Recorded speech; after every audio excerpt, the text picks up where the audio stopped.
And we're rolling.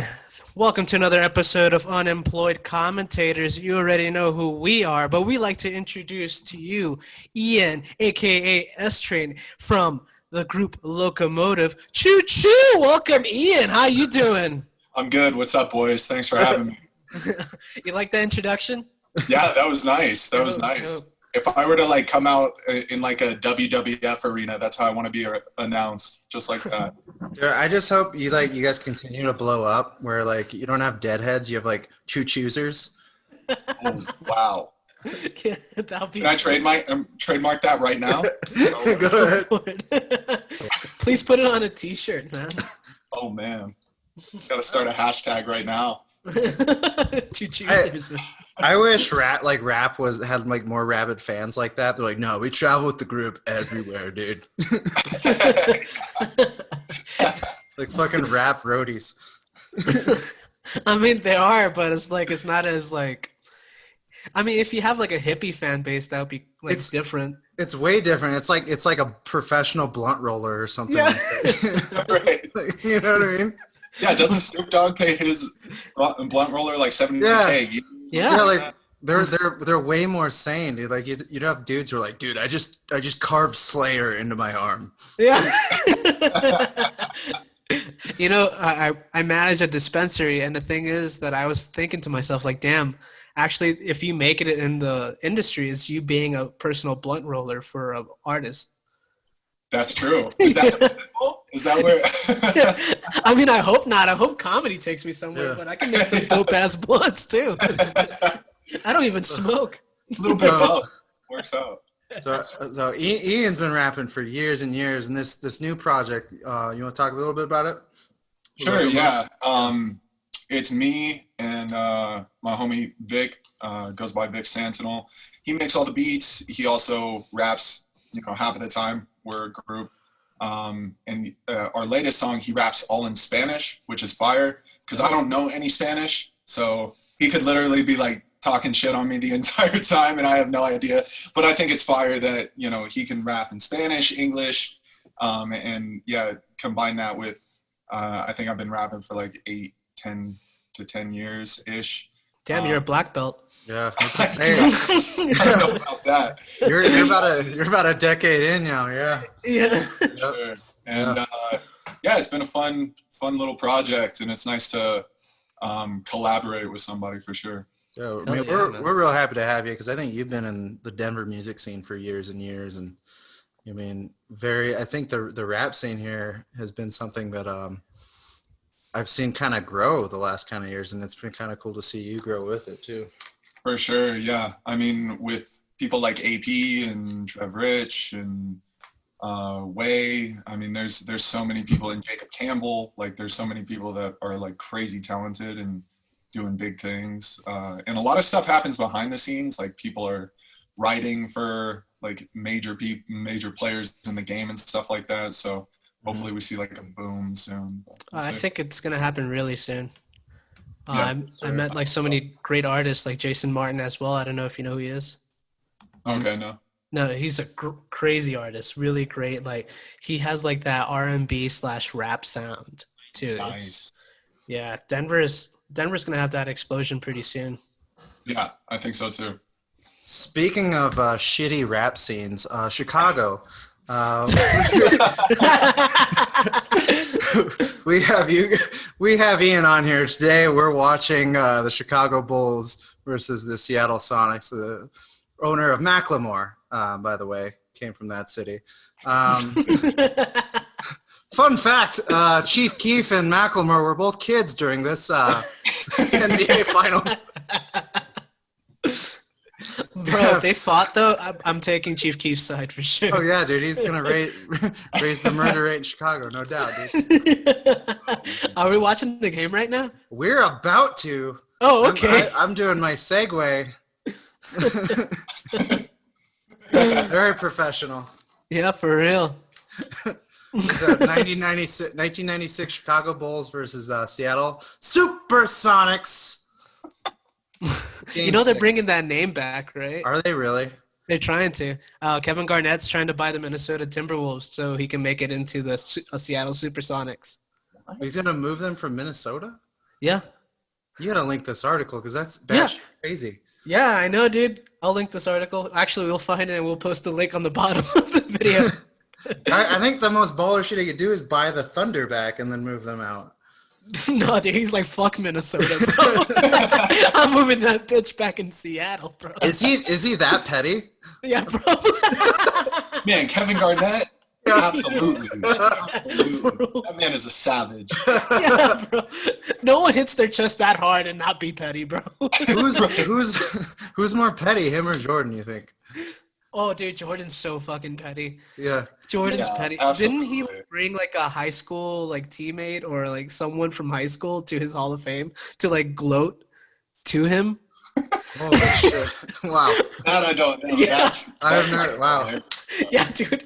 I don't know if that's big dick energy or not, but Well, it's like, hey, you remember that time you like picked on me in like freshman year? Yeah.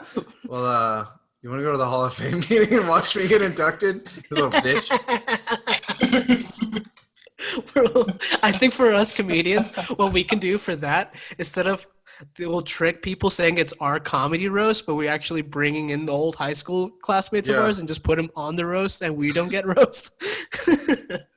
Be like, remember this asshole?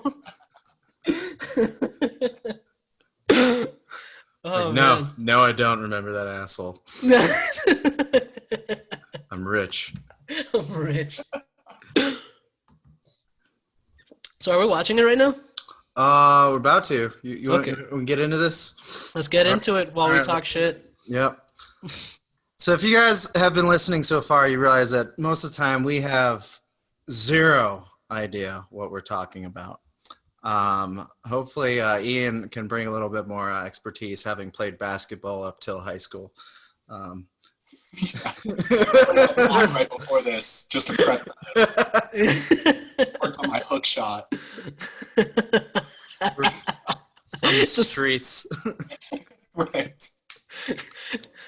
Just preparing yourself, just throwing threes and shit. Like, oh man, I can't wait to be on this show. Yep.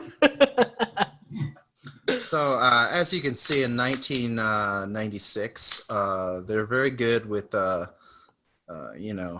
intros and stuff, Yeah, that's extra. George Karl, holy shit, I forgot he coached the Sonics. I think out of all, like, if you're a Nuggets fan, I think he was the best coach we've had outside of Malone currently. Yeah. Maybe Doug Moe, I don't know. I mean, his name is in the rafters. That's fair. That's very I don't fair. know anything about Doug Moe, really, though. Yeah. I just know, like, that when my dad talks about the 80s Nuggets, I mean, it seems like cocaine and a lot of points. Yep. That's about right. I feel like that was in every sport, though, bro.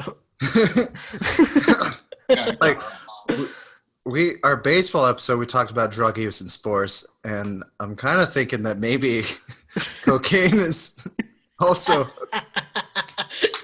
For basketball episode today, we're going to be going over cocaine. Yeah. For last episode, when it came for baseball, we actually talked about steroids. But hey, welcome to our cocaine basketball episode. Yeah. So how long? Yeah, go for it, Gary. Well, I was just going to ask Ian, who do you think's the best rapping basketball player of all time? Shaq. It's Shaq Fu, bro. Shaq Fu is nasty. I mean, and I think Shaq sold the most records for sure because I think he got a gold record. But he was with the Fushnikins, and he's got a great verse with them. But it's got to be Dame, I think. Ooh. Oh, that's a good one. On the mic, he's very, very good. So I think that's an interesting question, though, man. I didn't expect for that to come up. Yeah, that's what this kind of sports show is, okay? Yeah. You know, do you guys remember who's Carlos Arroyo? No. No. He was in the Miami Heat with Dwayne Wade and LeBron James. Yeah, and LeBron James and Chris Bosh. He's a small Puerto Rican basketball player. Yeah. He retired. But like he's not having like a pretty dope ass rap career now, bro, back in Puerto Rico. That's dope. Really? No way. Yeah. Oh, that's cool. He's been killing it, man. There was a dude from the Red Sox who was like a hell of a singer too. I'm trying to think, like when they were like winning the World Series. He like came out with like a whole cover album. He was like playing like stadiums and shit. Ooh, I don't know. Yeah. That's wild, man. I think that's more. I think it's more impressive than being a two-sport athlete, dude. I'm almost like, yeah, Bo Jackson plays two sports. These guys rap. Right. Like, what about Deion Sanders, who played two sports and also had a rap album produced? Oh by my him? God, that's fair. that's Boom. oh. But That's a let's fucking talk about renaissance, man. rappers that are gonna get into professional sports. J. Cole is actually talking about trying out for the Detroit Pistons, bro. Dude, I need to be a professional wrestler. That'd be Or at fire. the very least, I could get my ass kicked in the octagon on Fight Island. There we go. Yeah, buddy. Dude, I think that's a great idea. Dude, I could be like literally like the barometer. They're like, oh, you guys on the couch think you can do this? Watch this guy. Dude, fucking raining 12 beers deep. Dude, Macho Man Randy Savage has a rap album. Oh, it's so good. It's so good. Oh my God. Dissing Hulk Hogan, bro. No. Oh, it's so good. Isn't he like dressed in all black? He's got like a gold chain on that album. Yep, that's the one. Crazy time. I'm Bob Costas, and we're here to talk about the best rapping basketball players of all time, and we segued into Macho Man Randy Savage. Because that's the type of show that we are. That's the type of show that we are at Unemployed Commentators. You'll see us on the side of the street. If you see us and you want us counted out sports, throw in a nickel, and maybe we'll talk about you. Oh man, This is what's the time that we're at right now on the game? Oh, that's a good question, Gary. 5:05 is for me. 5:05. Okay. Yeah. I'll get there right now then. Super coordinated. For the people watching at home too.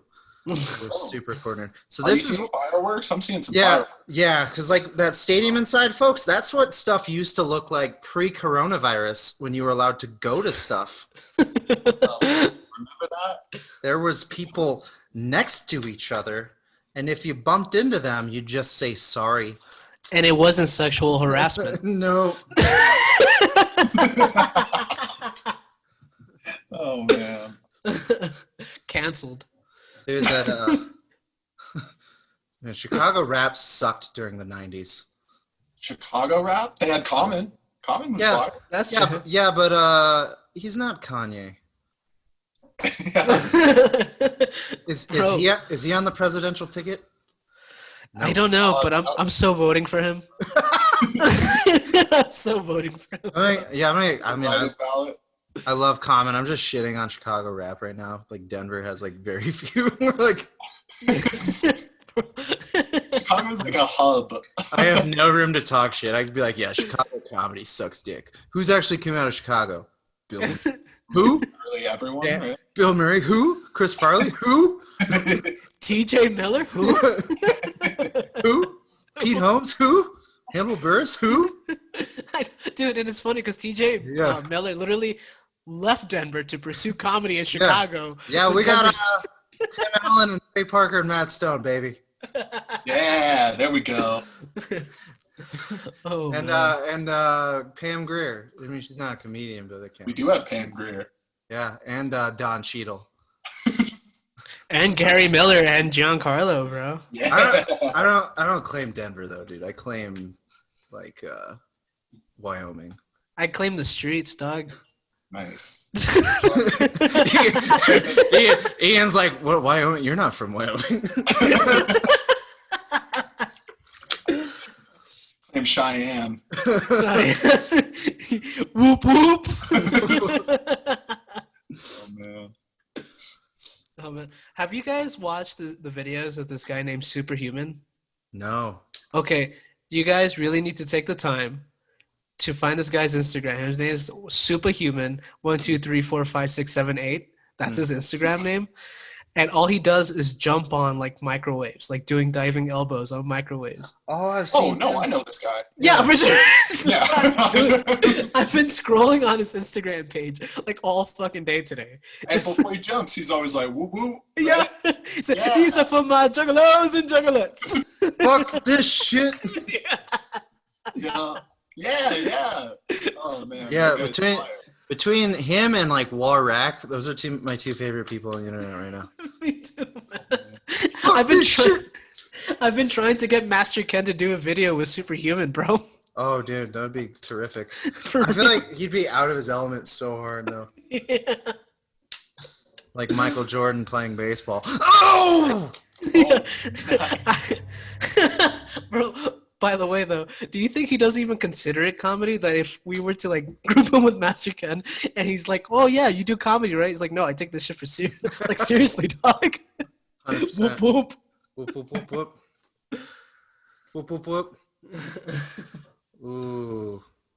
Look at Yeah, all these fans. This is at Chicago too. Holy shit. Yeah. So and I guess right now I watched like that 30 for 30 before because I was like I want to kind of see what's going on. Yeah. So I guess Chicago went up 3-0, and then Seattle got 2 games back. So this is the game after that. So Seattle really thinks they're going to come in and win this game. Yeah. Because they put Gary Payton on MJ finally. Yeah. So like, oh well, now we're going to win. Like we solved Michael Jordan by putting Gary Payton on him. Broke the code a little bit. Yeah. I think that documentary, man, was so I was just so blown away too. We're talking about The Last Dance. Yeah, The Last Dance, man.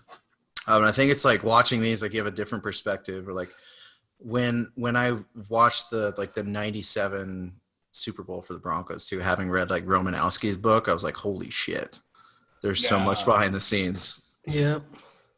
What a read that one was. Roman. Oh yeah. I still haven't even finished that like series, bro. The Last Dance? Oh, yeah, I haven't finished it. It's good, man. It's very good. Yeah, you want to take the lead on that, S-Train? Talk about that? I mean, I wouldn't be shocked if it won like the Oscar for Best Documentary by like any means. But I mean, just like the in-depth look on a guy that notoriously doesn't really speak to reporters and has been like he's disappeared for ever, like our entire lives. I would say we don't really know who Michael Jordan is. So when that documentary came out, it was so awesome to just see like the inner workings of this like fucking sociopath. Yeah, for real. Best basketball player of all time. Yeah. I've heard that word lobbied around at him, and in many ways I'm like, I don't know if he's like that true kind of like doesn't give a fuck about anything, but I do think like if you're on his side, like if you're on his squad, he's gonna take care of you, like that kind of guy. But he's like very demanding, like Kobe. Kobe is with that type too, very fucking demanding. I'm a shit talk you at practice. If you're not going hard, you're a little bitch. I feel like they have like this mafia mentality of like, yeah, like I'll protect you, but if you fuck up, I'll cut you. Yeah. Well, it's like pull your weight, that kind of mentality too. It's like everybody contributes. When he said in The Last Dance, he's like, yeah, but you want to win, right? I know how to win. I'm paraphrasing, but that was his mentality. He's like, yeah, I know how to win. So he is a sociopath. Some of the stuff he says, you're like, okay, that guy is. But I don't know. There's a lot of inept sociopaths though, so like at least him, I'm like, he knows what the fuck he's talking about. Yeah, like I don't know if it's really fair to like throw around sociopaths so like flippantly or whatever. Well, I think But I mean, like, you have like sociopaths at work who are like, "Hey, I noticed you spent 5 minutes and 6 seconds in the bathroom. We're gonna have to dock that pay. I was keeping the timer." You know, and you're like, "Fuck off, dickhead." But those are the people that are successful in life, though, bro. Kind of. I mean, those Dilbert-looking assholes who never get invited to the party, and they're like, "Why doesn't everyone at work like me? I'm their boss." I keep saying the same joke every day. And Yeah, why man. don't they like me? Yeah, I was like, "Hey guys, how about that Black Lives Matter, guys?" Am I right? Great way to open a team meeting. All right, well, grab some bagels.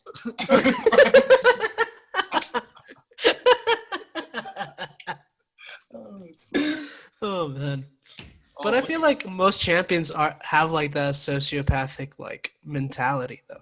That Like, crazy drive. Yeah, because to a podcast on Jerry Rice, he's the same way. yeah, But like, I question too: is drive sociopathic, or is it part of perseverance and resilience too? Yeah. You know, sociopathic. you think so? Yeah, for sure. Like Wayne Gretzky won like more those I think Lady Byng trophies than anybody, and that was for the most gentlemanly person in the league too. Yeah, but when it's game time, dog, it's game time. But he never fought, dude. Ever. Yeah. But it's Like- game time, Like, dog. like Todd Bertuzzi is the biggest fucking psychopath and sociopath in the NHL history, dude. Well, I mean, like, okay, let's say like Frank Mir, right? He said that Yeah. he would break his own mother's arm to win a championship if he Well- had to. If she's in the octagon, that's her fault. Shouldn't have signed up. Sorry, mama, I ain't no bitch though. You go through childbirth, you can't take a broken arm. What are you? Oh, that's fantastic. Oh, man. So, yeah, Michael Jordan's not so bad. Yeah. Yeah, Sorry, Michael Mom. Jordan never said anything like that. Like one sweatshop in Asia, okay? That's okay. But then if we talk about that, then Beyonce's guilty too, bro. Yeah, but she's at the top too, man. Oh man, what a sports show. Who- So who- we're in the first quarter. Who run the world? Bulls. Who run the world? Bulls. So this is the part where it's like I have no idea what defense they're playing. Looks like man to man. A little shift. Bro, it looks like Sega Genesis like graphics right now. Oh. Like NBA Jam. Was it NBA Jam back in the day? It was like Yeah. 22. Bro, I got an NBA Jam shirt on right now. Oh. My dude, bro. The people who can't see, it's an NBA Jam with Bird and Magic. It's beautiful. That is so sick. That's I miss that game, man. Like just listening to it every time you make like a dunk or something, he goes boom shakalaka, like in the background. boom shakalaka. Good. Oh, this is way better. I mean, I do like the bubble that they have going on because it's kind of crazy. Like just watching, you're like, wow, this is just like watching like someone's like home gym or something Yeah, like it's that. Right, yeah. Yeah. Or that dude who's like, it looks like 3 o'clock at a gym, basically. Oh, yeah. Yeah. It looks like Yep. 3 at LA Fitness. Yeah. Yep. That was during the Nuggets. They were playing Yeah. trash, bro. Oh yeah. Bro, you know what's crazy to me is that how are there more positive COVID tests in the MLB, which is such a distant sport, and then basketball and MMA have like the lowest? I have a I think it's theory. the bubble concept, man. Yeah. I Yeah. do have a theory, and you're not gonna like it either. Go for it. I think because they share equipment more. Maybe. What do you mean? And they're all in the dugout too, yeah. Oh, that's true. Could be. Why would I not like that explanation? Because You love sharing equipment with other people. Gia, I know for a fact you asked to borrow my cup last time. You were supposed to keep that a secret, Gary. That's why I said you're not gonna like it. So the answer is no. Ron, so all the Bulls, I think, outside of Jordan. I mean, when you're a kid too, like this year was the best year I think, for Jordan. The Space Jam was out. You know what I mean? Oh yeah, good call. I don't even care about any other Bulls. I mean, I cared about Dennis Rodman, dog. Yeah. Oh yes. I was scared of him as a kid. Like my parents were like, "Don't watch him." It's terrifying. Whoa, dude. Well, it's like in the 90s when you're like a little kid and you're like, why is this grown man wearing a wedding dress with like rings and color? Like, it's so confusing, dude. Gary, look away, you'll catch the homosexuals. I think it was worse. He's dating Madonna now. Like anybody who's dating Madonna, you're like, oh boy. That was a death wish in the suburbs, right? That was the Kardashian of the past, bro. Yes, Once you date one of those, you're fucking crazy. Yep. It was like he dated Carmen Electra and she was such a babe back yeah. then. Yeah. Oh yeah. Oh yeah. Good job, Michael. Did you just see that and one? God, MJ he's just got? so good. He's so That's good. ridiculous.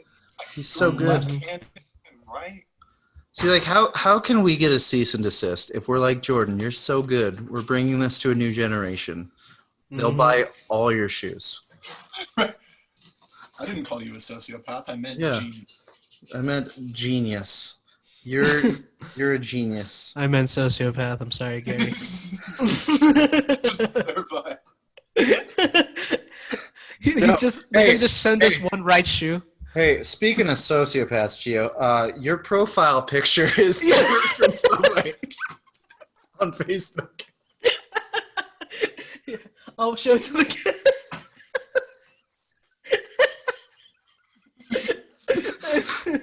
I'll show it to the camera. I don't know if you can see it.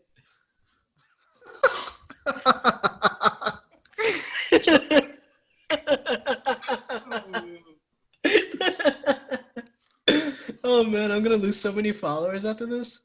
Good. Good. Serves you right, you sociopath.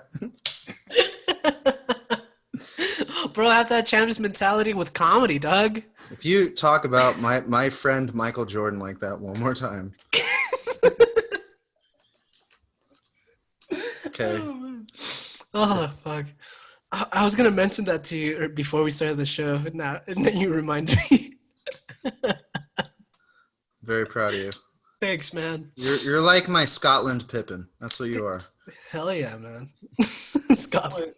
Scotty short for Scotland? Yeah, Scotland Pippen. Wow. The things you learn. Yes. Wait, is that really his full name? Yeah. His middle name's Mary. No. Yeah. Dude, you're gonna make me Google this? Yep. God damn it, Gary. It's Scotland Mary Pippen. Scotland Mary Pippen. Of the Welsh It's Scotty Pippins. Maurice Pippen, bro. Yeah, Mary, dude. Maurice, short for Mary. Scotland Maury Pippen. Jesus Christ, man. That's not his name.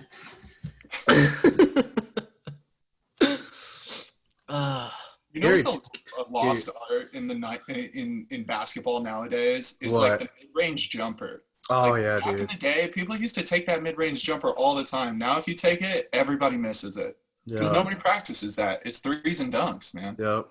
Like Melo, I remember Melo used to be killer with that too. Yeah. Yeah. Allen Iverson too, man.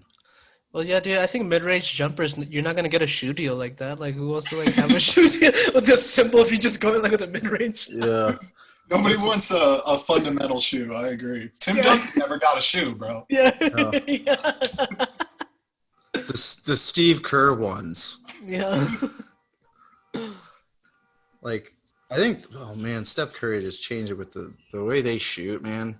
You did. Mm-hmm. And Dame does that too, but I mean, it was crazy just watching them in the finals. And you're just watching LeBron and Kyrie play their asses off, but then they're coming back and it's like 3 threes in a row. I'm like, how the hell are you gonna? And you're playing solid D, but they're just shooting from half court, man. Right, for sure. What the fuck are you gonna do with that?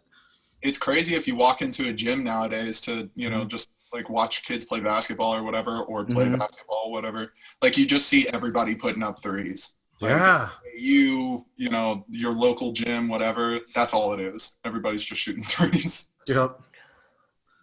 And then here I am playing solid fundamental defense, You're a hustle guy, Gary. moving the ball around, Gym rat. moving without the ball, setting up picks. Bro, I didn't even make it to the basketball team in middle school, dog. That's okay, dude. You're good at other stuff. I guess.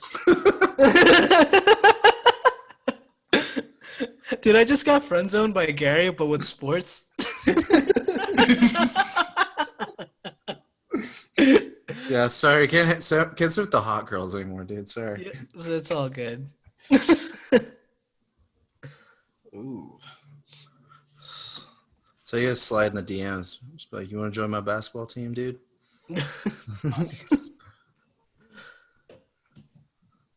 Gary, I played you in basketball a long time ago. Very long time ago. We were about shorter than I would say most coffee tables.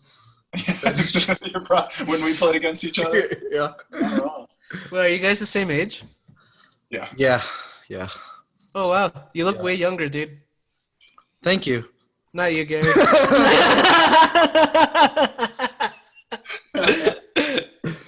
Oh man. So this is what happens when you take care of yourself, kids. And don't go to fraternity parties. You want to tell that story?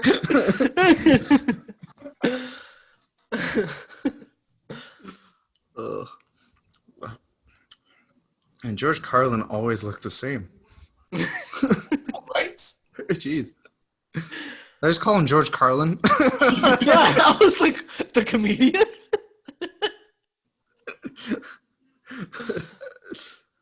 Have you heard that story that they talk about in that 30 for 30 where like Michael Jordan's eating dinner or whatever and George Carl walks through the restaurant and all George Carl does is not say hi to Michael Jordan and he's like, and I took that personally. Yeah. In the championship. How do you not consider him a fucking sociopath, guy? Because, dude, think about it, right?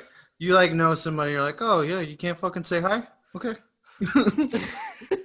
What a, like, mafia mentality. Like, Yeah. oh, he'll come over and pay his respects, right? Yeah. He'll pay his respects.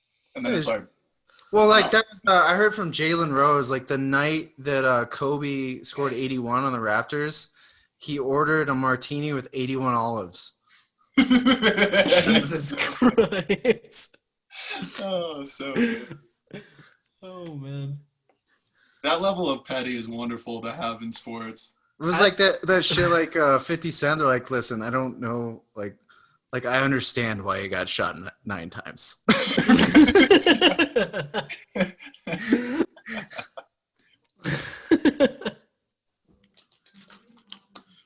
No, dude, I was watching that 2-part documentary of Lance Armstrong.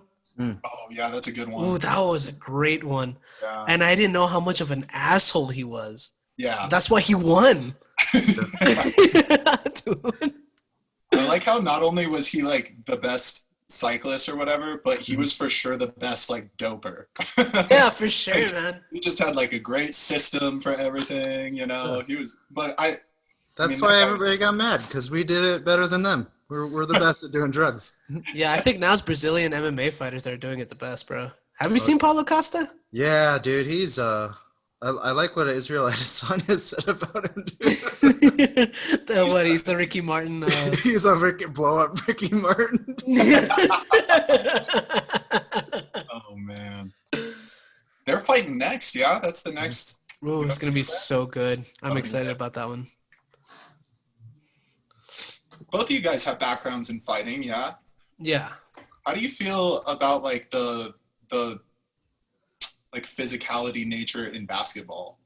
I love it, dude. Like, there's a lot of physical stuff. I think there's that old one too, where like Kareem got like elbowed by this dude, and he turns around and just clocks him.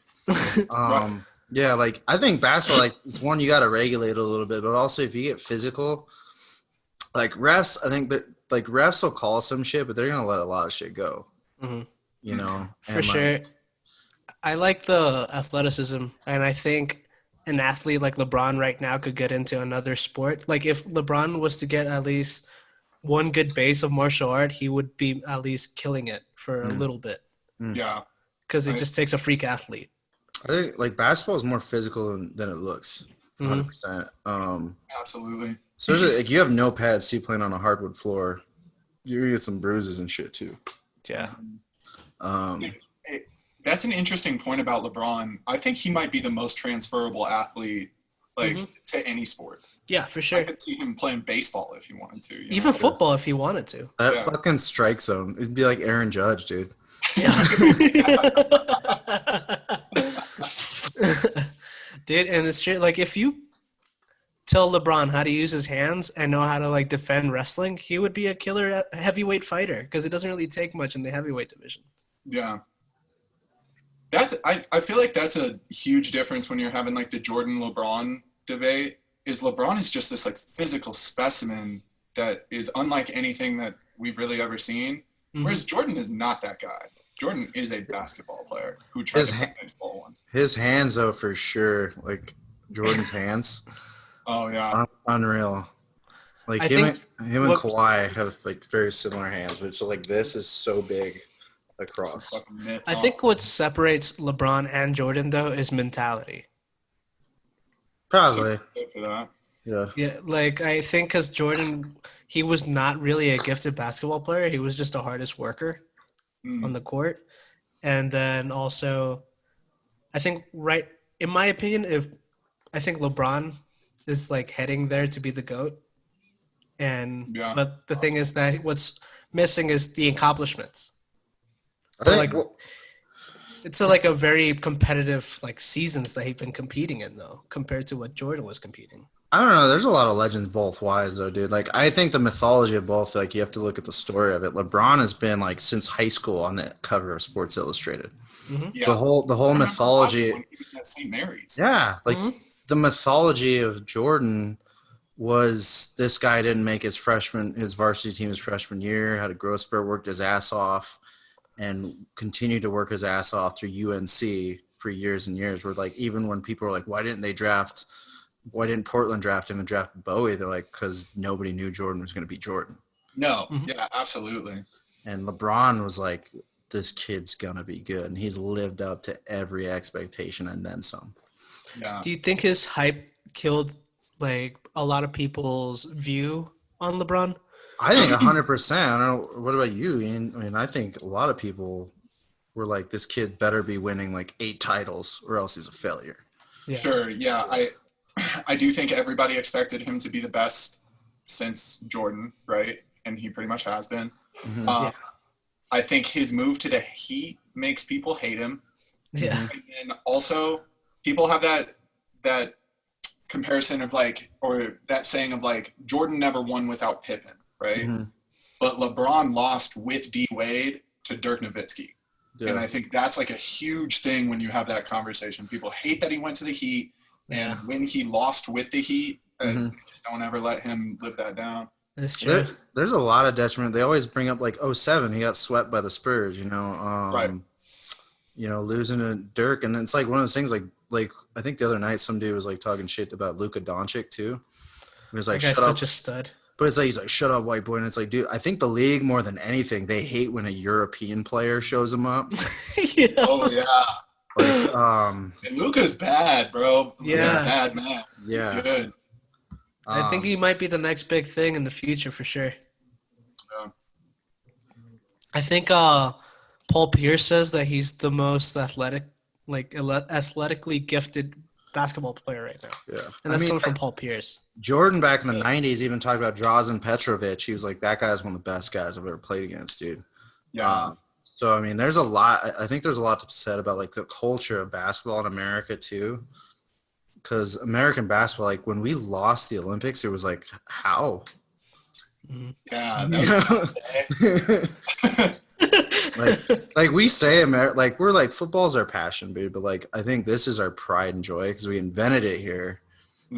Like, this is our sport. And we're like, we should not be getting shown up by this shit by anybody. And we play it worldwide, you know. Yeah, There's like football. It's just not an option. No, yeah, like basketball. Like I really feel like it's like even like between me and Ian, like growing up in the States, like even if you play for sports, like you gotta have a jump shot. Hmm. You Yeah.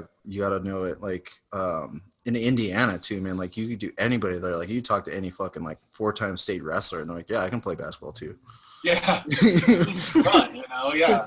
Yeah, it's just the way it is. So, um, yeah, as far as like LeBron, man, especially coming from the Midwest, um, I think that's such a hotbed too. Outside like New York and shit too. Right. Two completely different styles of basketball too. Mm-hmm. Mm-hmm. I didn't think of that about how like there are different styles depending on the region.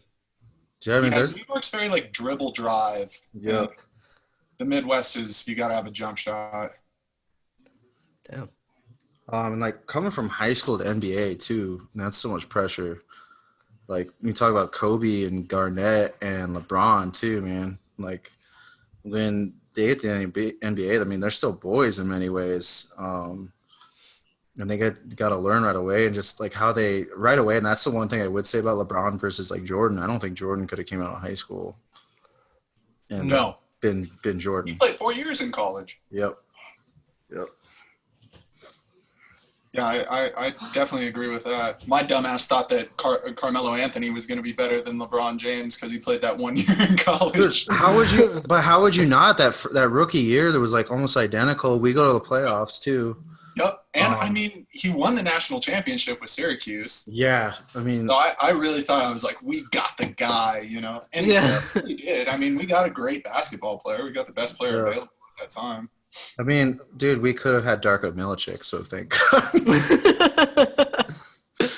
And the Nuggets were bad at that time, bro. Yeah, dude. Yeah. Worst. So Yeah. it would not have shocked me if we picked him, Yeah. But somebody picked him right before, right? So we didn't even have that option. Pistons. It was like LeBron, Wade, Darko, and then us, Okay. and then Bosch went fifth. Damn, what a fucking Pretty year. good, Detroit. Yeah, that draft class, and then the '96 draft class, and then I believe the draft class that Jordan came out with because they had Clyde Drexler. It's the '84 draft class. Clyde Drexler and a bunch of others too. Hakeem Olajuwon. Okay. Yeah. And 96 that's like Uh, the draft. Allen Iverson, Kobe, Garnett, a slew Ray of Allen. Marcus Camby, ton. Yeah. Dude, it's so interesting to watch because, like, I haven't watched a ton of Jordan, obviously, just because of my age. But I watched a ton of Kobe because he always destroyed my hopes and dreams as a Nuggets fan. Yeah. It's so similar. I mean, the game Yeah. they have is just the exact same. It's a struggle. I mean, like I remember like watching like old basketball from a different perspective, but like '70s basketball and stuff when that was the classic stuff. Mhm. And even that, man, you just watch like how it's evolved so much. And this watching LeBron, man, when like the guy gets across the floor in like 3 dribbles, you're For real. like, what the fuck, dude? Yeah, the game has definitely changed. Mm-hmm. I even think like guys like Russell Westbrook, dude. What an athletic son of a bitch. That guy. Just such anomalies, dude. That guy's petty. Yeah.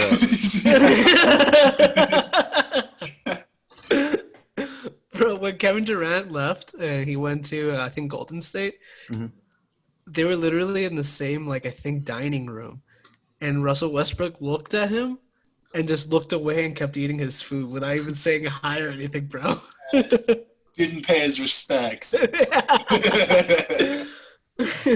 Then Kevin Durant made a burner account and started roasting his ass. Yeah. I'll never love Kevin Durant because of that whole like saga of what happened when he went to the Warriors. Yeah. Because how are you going to be up 3-1 on a team, give up that 3-1 lead, lose, whatever, and then the next year just be like, fuck it, I'm going to join them. Yeah, I'm gonna get my 2 rings now. Come on, man. Jesus.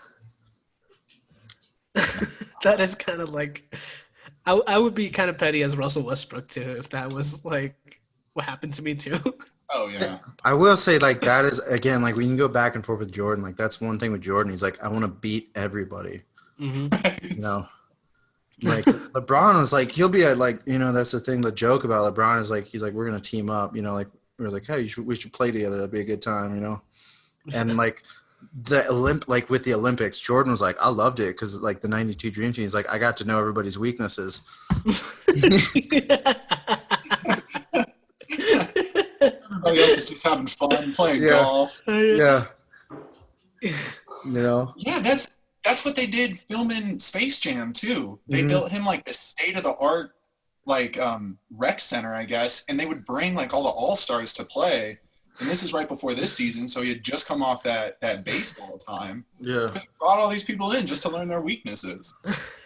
Jesus Christ. I would never accept that. I would be like, no way, I'm not going to play with Jordan. I gotta say, like, his if we're talking like multi-talented shit, dude, his gambling too is next level. Oh, Like, man. Bro, Michael Jordan is basically the Kanye of basketball, dog.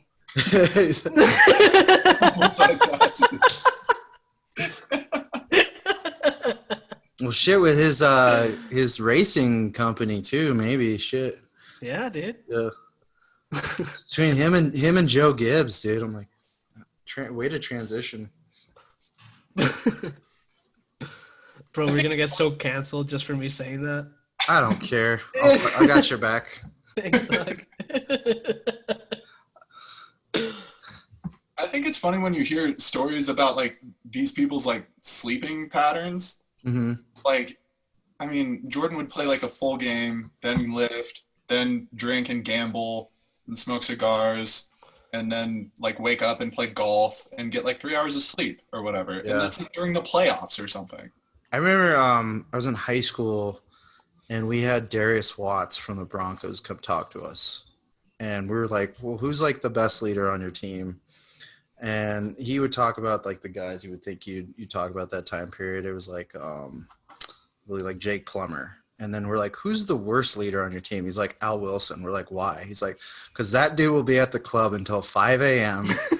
and come to practice at 7, and he's fine. But no one else can do that. That's crazy. You know, and it's funny, you know, as athletes, they will be telling you, you know, like, go to bed early, go get your sleep, and so, you know, so you can win championships. Yeah. And I think that's where science failed us, man, because now we don't have like that Superman complex like they used to back then, bro. I do. I mean, partly it's like you talk about like our grandparents who like stormed Normandy and all that era. They're like smoking cigarettes and eating like shit and don't care. You know what I mean? Like, exactly. And they live until like 90. They're like, I don't give a fuck. I have a beer every day, dude. What about like I think it's one of the longest boxing fight in history. Yeah, we talked about that our last podcast. Did we? Right? Or like the last time. Yeah, it was like 7 hours, right? Oh yeah, it was 7 hours, man. Yeah. Sorry guys, I brought it up again. Good. Speaking, but like, they didn't train. You know what I mean? They just punched each other. I think speaking of fight, like my favorite like basketball moment all time, like, and it's a terrible one to say, but like when the Detroit Pistons versus Indiana Pacers brawl. Yeah. Oh, at the Palace. And like there was like that one moment where that guy's like, I fucked up. Like Artest is coming Yeah. Oh man. Yeah, I remember he's like laying down on the scorer's table and like a cup of beer just hits him. Yeah. Yep, I remember that. That's our test right there. Like that, the worst I've ever done as a game is just be like, you suck. You know, Yeah. but I'd be like, hey, I was just trying to get in your head. Good game. Nothing personal. I just really want my team to win. Oh, God, it's so dumb. Who's the I forgot his name. Is it Steve Adams from OKC? Yeah. The The Australian dude? Mm-hmm. The Australian Samoan dude? Dude, that guy's like a troublemaker too, but he's such like the sweetest guy at the same time. Like the way he just plays basketball is very like physical. Yeah. But then like when he like pushes you down, he picks you up and he's like, sorry about that, man. And then they just keep on going.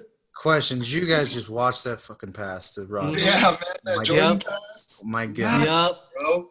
My God. It's beautiful. I love like in some ways, I'm like, yeah, do you think like him and LeBron have been molded by critics where they're like, you can't pass, you can't do this, and they're like, all right, I'm gonna change my game up just to prove you. Right. I always say to people that are like, LeBron over MJ, I'm like, always start that conversation with the passing ability because LeBron's passing ability is crazy. But I mean, watching MJ dish the rock right here is just, I mean, look at this. Yeah. Like right here, just getting it to Kerr. So, S-Train, are you more of a LeBron guy then? Ooh. No, I'm not. I'd say Jordan if I had to pick. I'm Jordan all day. I think I have like a throwback bias though. I really do. Like I will choose the guy from the 70s before I choose the guy from right now. I think it's just like a pioneer mindset though, because without a Jordan, they wouldn't be a LeBron. Yeah. I have that for most things. Yeah, totally understandable. I think like if we had to say the same thing with like rap too, I guess like who would you say is like your MJ for rap? Tupac? Well, man, I guess that's actually different because I would choose Kendrick right now, to be honest with you, because those are my favorite records, are Kendrick records. That's interesting too. Yeah, for sure. But I mean, there's for sure no Kendrick without Nas or Ice Cube or whatever, I think my favorite rapper right now is J. Cole. Dude, J. Cole's so good. I love J. Cole. What about you, Gary? Favorite rapper? Oh man, I gotta be honest, Aesop Rock. Dude, Aesop Rock is awesome. I know. That's a good choice. That's just I like so many though, man. S Train, he's one of my favorites. Oh, S-Train's cool. Yeah, dude, I think honestly, like there was like a challenge, was like 10 biggest albums I think of your life, right? And I think if we're talking 90s, like music, Space Jam was one of those albums that I think influenced our whole generation's musical tastes. Dude, that's so interesting. Yeah, that's true. Whoever did Fly Like an Eagle and Still, there's some jams on that album. Yep. R. Kelly, dog. Yep. Was it R. Kelly? No, but R. Kelly's on that soundtrack too. Yep. Oh man, dude, and like okay, so like that's and that we'll get in that subject, but you just cut that. Like the Monstars, that song too, even like they just had everything that was like Be Real, LL Cool J, and like who else was on that track? Busta Rhymes. Jesus. Yeah, really? dude, like, yeah, the Monstars anthem is, and it, just as far as like that rap, because I mean like Be Real was doing stuff like Funk Dubious and stuff in that era, and they're so freaking good too. Yeah, it was Be Real, and Coolio too was on that song. Oh really? Yeah. I like Busta Rhymes' first album a lot, and the stuff that he did with the leaders of the new school. Yeah, he's been good for so long. That guy's been so consistent. He's been able to like mold his image and like the way that he raps, and he stayed relevant and done a good job. I just think like for me at least like I think it's an interesting like concept, but I think like rap and basketball have kind of grown together. Oh, for sure. Yeah, I agree. Yeah. It's just the culture. Yeah, shout out Allen Iverson too for kind of like blending it, you know. What here's the crazy thing. Allen Iverson came out and like you don't realize how goofy like these young white kids all looked. Like we were all trying to be Allen Iverson. Anyways, like on the playground, like people had sleeves, like just one single sleeve. Yeah. Who couldn't shoot or dribble for shit. A headband and a do-rag. Yeah. White kids getting cornrows left and right. Yeah. I think Allen Iverson more than any other athlete, I think was like fashion-wise, I think we were just trying to be like him. Did you have the Iverson shoes? I didn't know. No, with the metal. Those just dropped again. Really? Yeah, like 2 days ago. Man, I'm gonna get some. Just for nostalgia, bro. I honestly, when I was playing basketball as a kid, I had the And One shoes because I saw Professor play, and yeah, I wanted to be Professor or like honestly, I like because I think it was Escalade was in there too. Oh yeah. I was like, oh, he's a big dude. I was like, oh, he's a big dude. The M1 mixtapes were nasty. Those were, oh my God, Skip to My Lou and all those guys. Yep. Oh yeah. Yep. Oh, that's Skip to My Lou even played in the NBA. Yep. I think he played for like Toronto. Yep. I can't remember what his real name is. Look it up. Let's look it up. Yeah, I guess we're all on a computer right now, huh? Ray for Alston. That's right. There we go. Yep. Gary, are you the Jamie? Dude, I'm the gaming. Gary gaming. We'll do it. Jamie. You're the Jamie. Look it up, Jamie.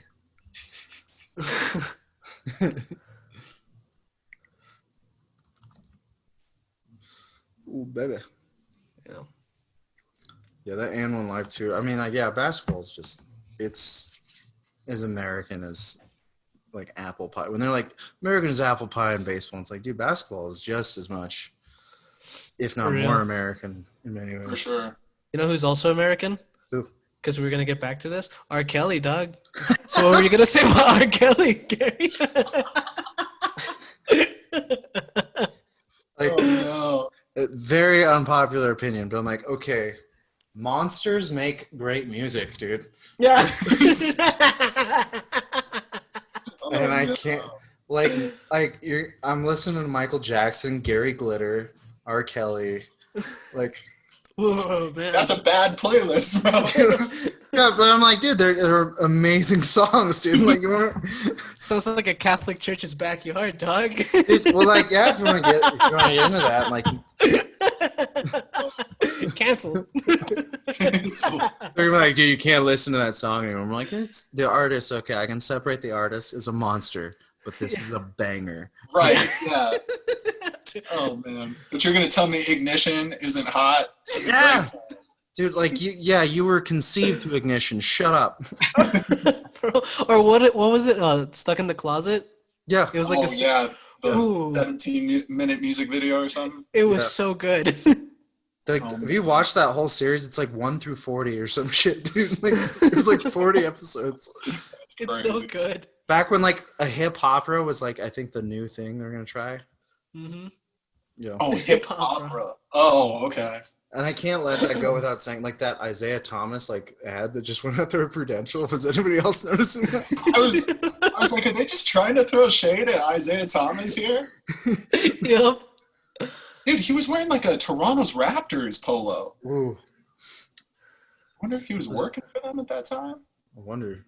Do y'all know about the beef between Isaiah Thomas and Michael Jordan, how they hate each other? We do, but tell us for our listeners. Yeah. I mean, I don't know too much about it, but Michael Jordan allegedly is the reason why Isaiah Thomas wasn't on the Dream Team back in Yeah. I remember that. Yeah, because of the Jordan rules and everything before that. He says he didn't say anything. That's bullshit. Sounds to me like he absolutely did. Yeah, for real, man. He's a petty dude. Of course he will do it. Well, then there was that theory, too, that Jordan got froze out at the All-Star game, too, by Isaiah Thomas and the rest. They wouldn't pass to him. Oh, see, I don't know that. Yeah. Oh, that's crazy. Yeah, that they wouldn't pass to him, and there was a freeze out. And, like, there's just an actual rivalry. And I believe, I'll look it up, like, when they walked out on him, too. Yeah, so when Jordan finally beat the Pistons, with, like, a couple of seconds left, they kind of, like, all the starters just left before the game ended. And the way that Isaiah Thomas walks past the Bulls bench where he looks like he's kind of trying to hide, just not a good look. It's a bad look. For real. And it's kind of like how everything kind of segued, too, because in, like, 88, the Celtics lost to the Pistons and walked out on them. And that was a changing of the guard, too. So, like, the Pistons really kind of became the Pistons because of the Celtics, and the Bulls became the Bulls because of the Pistons. Right. In that Eastern Conference. It was just monstrous. We should make the Eastern Conference great again, dude. That's kind of hilarious because the Eastern Conference is garbage right now. Yeah, exactly. Yep. We gotta make it great again, dude. Make my Knicks better, bro. You a Knicks fan? Fuck with that. Sadly, man. Oh, no. I know. I'm Oh, laughing so boy. I wouldn't cry. Dude, like there'll be like once a year I'll see like some shit with Spike Lee and the Knicks. I'm like, dude, what? Like, Let it go, dude. Let it go. that is the angriest man ever who like loves his team. For real, dude. Like I'm like, dude, you're always pissed at the Knicks for something, dude. With every right, though. Can you imagine sitting courtside for 15 years without a winning season? But I'm like, dude. At some point, I'm like, shut the fuck up, because Bill Murray was at every Cubs game he could go to, That's true. and took shit. And John Hamm's ass during the 2016 World Series was sitting in the stands with a Cardinals hat on, dude. Bro, but also it's like basketball's a way more intense sport than baseball. I would be angry with a losing basketball team. I don't know. Some of those bench clearing brawls, dude. I don't know, dude. Also, like the amount of time that you have to put in to be a baseball fan, because some of those games last 5 hours. You know, you're going into all those overtime or all the extra innings and stuff. I mean, they were so intense about baseball. They're like, nobody who's not white can play this game. That's how intense they were for years and years. Yeah, for sure. Years and years. Dude, look at that mullet. They're like, white baseball, white players. I think it might be Tosh that talks about Babe Ruth setting all these records, and he's like, Yeah. "Come on, get to set records before black people are allowed to play." Yeah. All right, For real. we'll recognize those. So ridiculous. Look at Coup Coach. Dude, Kukoc, I think Chris Mullen, too. Oh, man. What a baller. Yeah. You know, I think who's like the most happiest like basketball fan who's a celebrity is Jack Nicholson. Yeah, good call. Great Lakers dude. Yeah. Yeah. Yeah, that makes a lot of sense, too. I wish Denver had like a famous fan of some sort. Do we Us, have- Doug? Trey Parker with the Broncos, dude. Sure, yeah, we do get South Park references, which is fun. Yeah. And then for a while, Holly Holm, she's a big Broncos fan, too.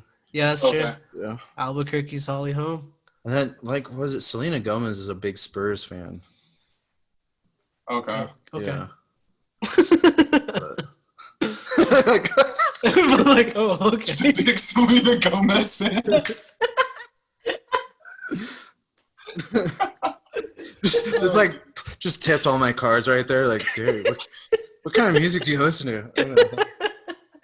I just like how there was like an awkward silence. Yeah. You're like, oh, cool. I just wish Justin Bieber would have treated her better. That's all.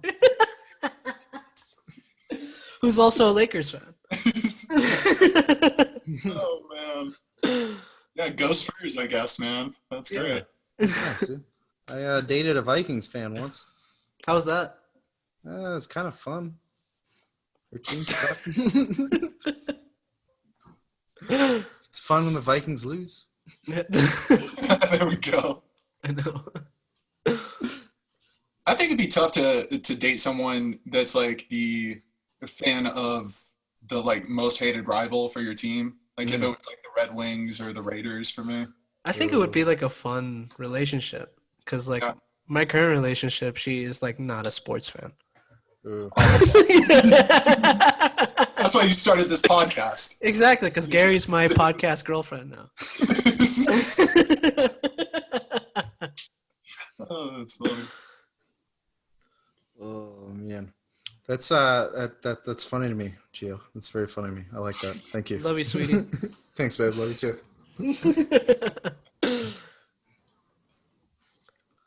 Dude, look at Steve Kerr out there commanding the offense. Damn. Kerr's a fucking boss, dude. Ooh, did you just catch that block just now? Ooh.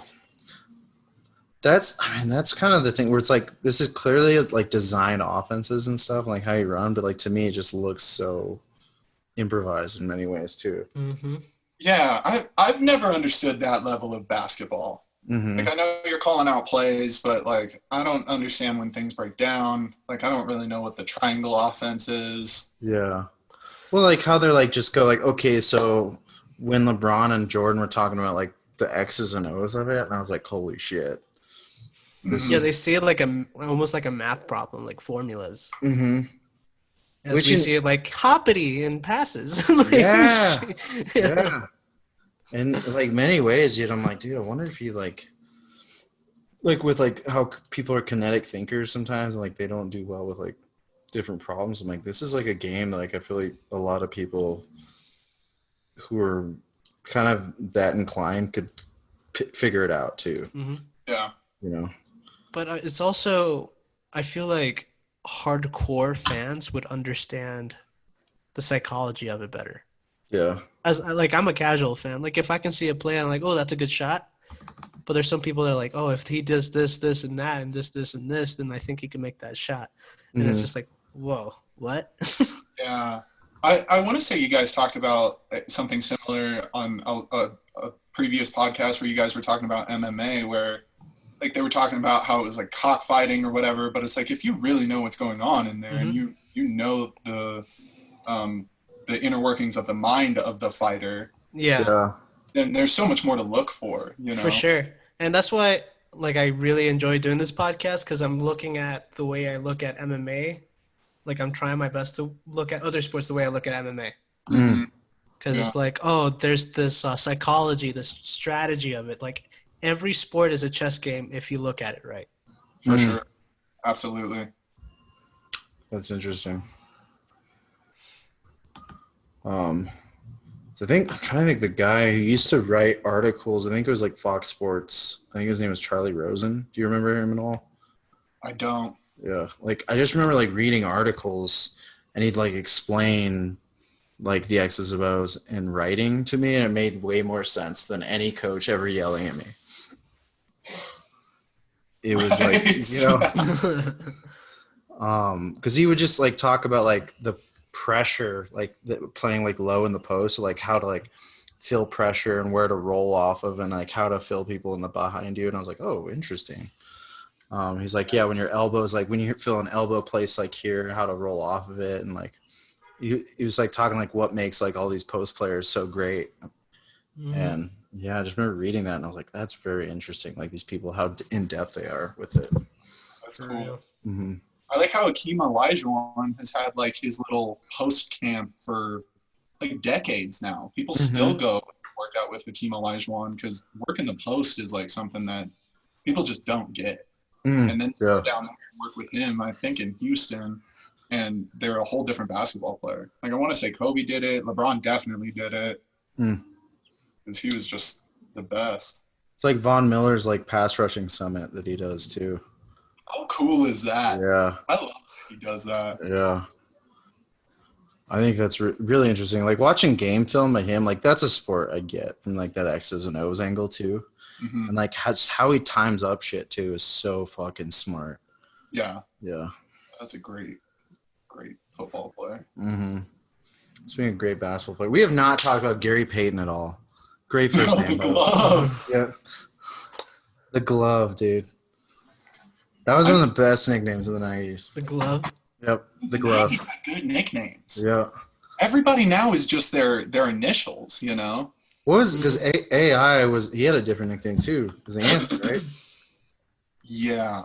Yeah. His shoe is the question, but his nickname's the answer. I wanna say. That's so crazy.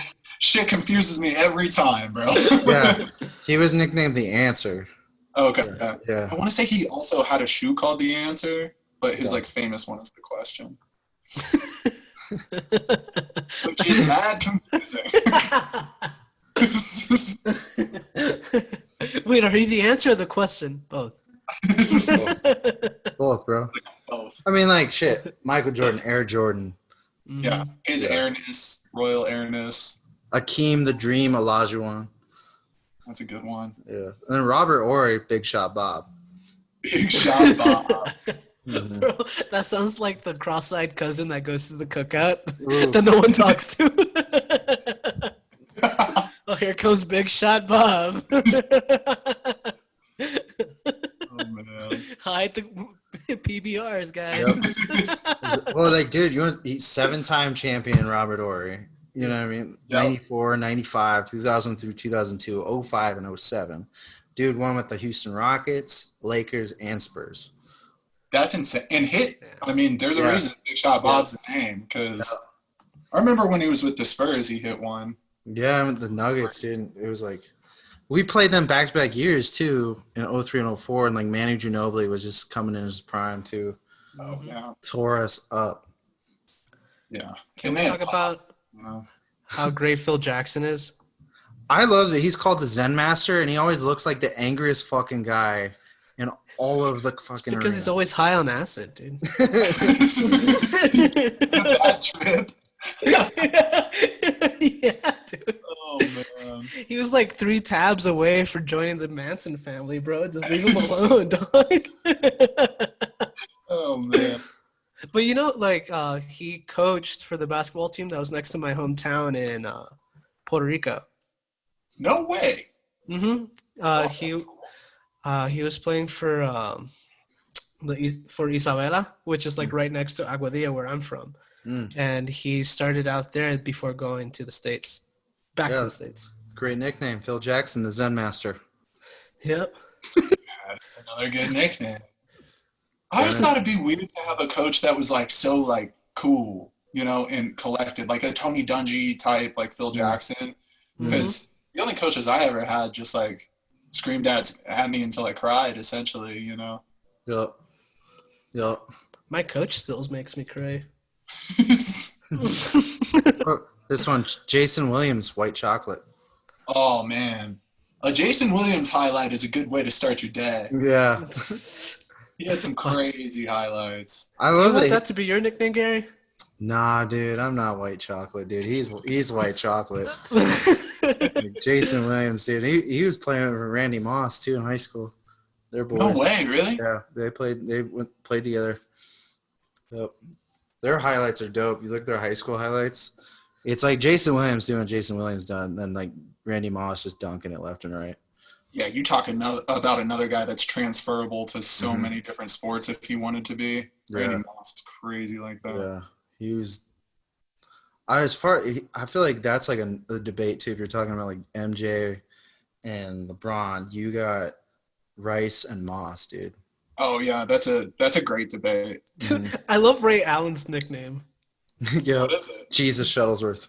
Oh yeah. Oh yeah, from the movie. Yeah, he got game, bro. Yep. I love it, dude. He got game, bro.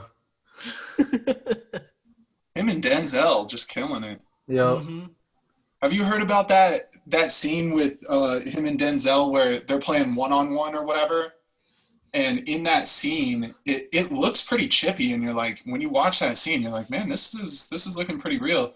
And I think it's Spike Lee who did that movie, and Spike Lee was just like, just play a regular game. And Denzel hit like the first shot or the first 2 shots, and Ray Allen got pissed, bro, and started playing like Ray Allen basketball.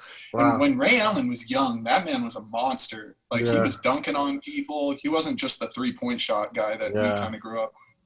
Yeah, Ray Allen, and that was the thing too. Like him playing for the Bucks. Like I always, like my first knowledge of him was playing with the Sonics. That's how like young, you know what I mean? Yeah, so I was like, I had no idea who that guy was really until the Sonics and then the Heat too, and Boston. Excuse me. Yeah. Yeah. Yeah, when he was with Boston is where I was like really locked in with his career. And Paul Pierce, the truth. The truth, yeah. Yeah. And Does Shaq. KG have a nickname? I guess it's just KG, right? KG, I think it's just KG. Yeah, because Tim Duncan was the big fundamental. the big fundamental. That's why I didn't get a shoe, bro. Yeah. Mm-hmm. Vince Carter was Vinsanity. Oh, yeah. Yeah. I don't looking think at anybody nicknames got me now. more excited about basketball than Vince Carter. Oh my god, dude. He was Real. another one. I was like, this guy is insanely freaking cool to watch. Yeah. Like, yeah, it was like I don't know, there were so many skilled guys who everybody was like, they're gonna be the next Jordan, they're gonna be the next Jordan. And I think they only focused on Jordan's dunk ability, and that's why. Right.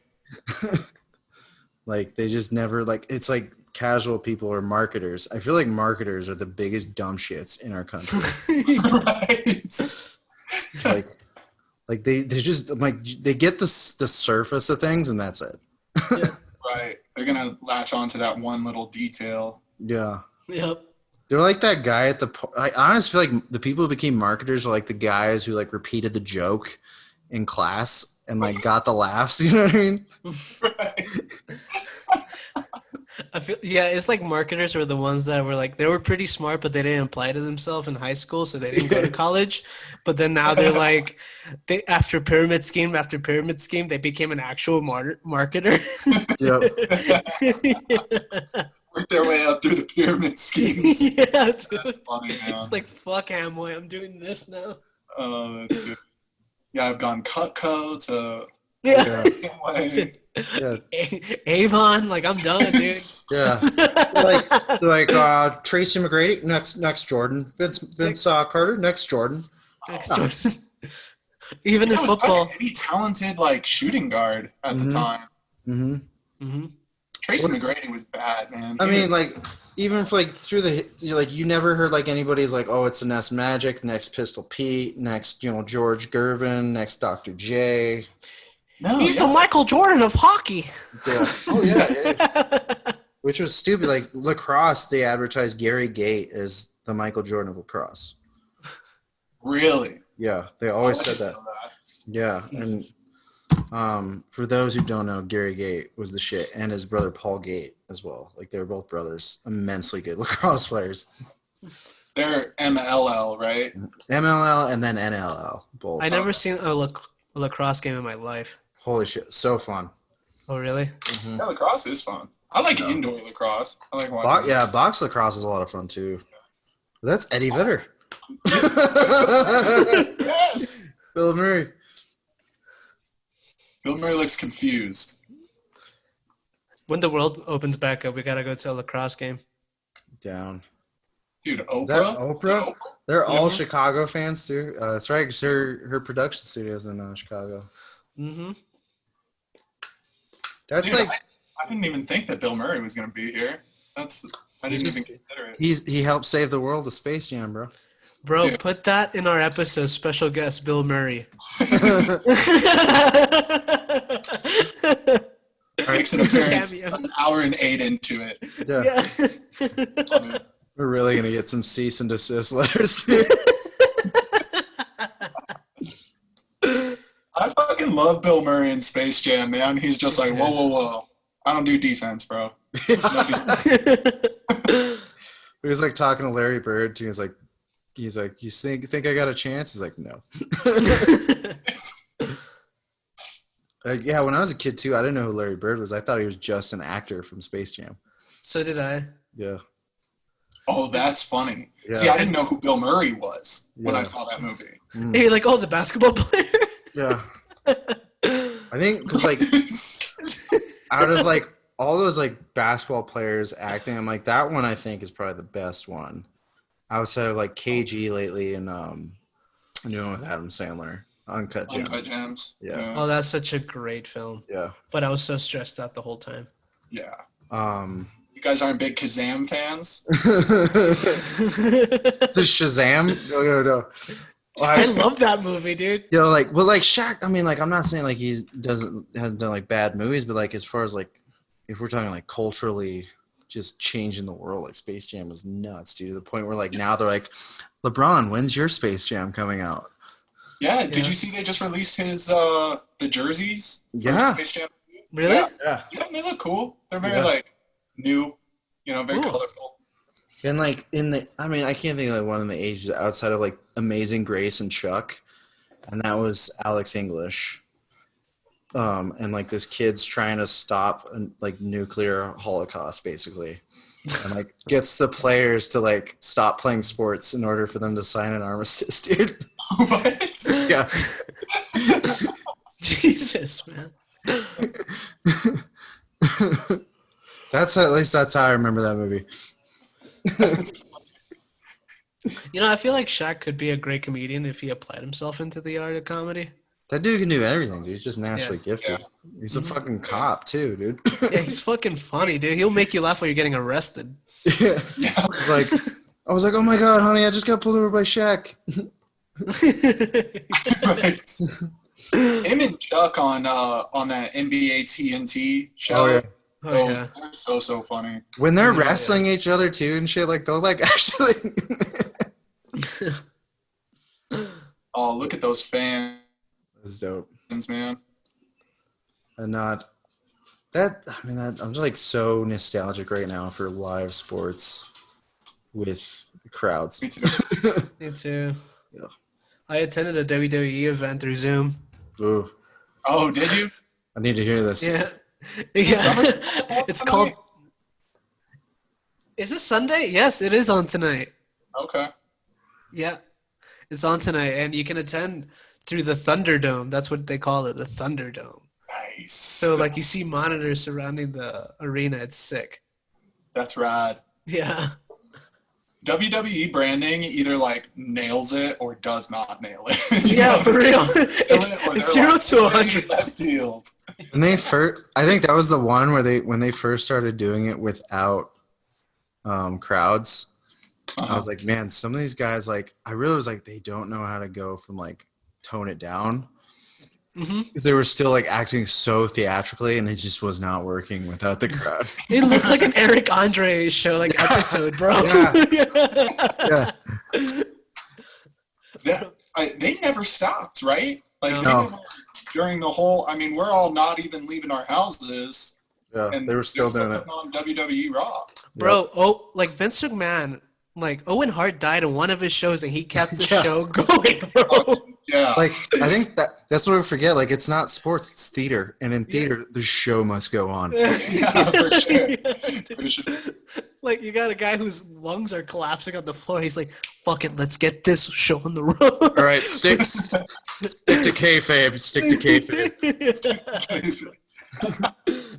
I think the only time that they stopped acting was when Vince McMahon died on one episode, and then the next day they found out that Chris Benoit died, and so they had to do a tribute show, and Vince McMahon was just like feeling like shit. Didn't they blow up Vince McMahon's car?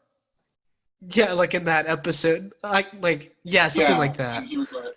Yeah. I remember that. There's been times, like, speaking of marketing, I know, like, this is a basketball episode, but still, we're still talking about marketing. But it's also a marketing class.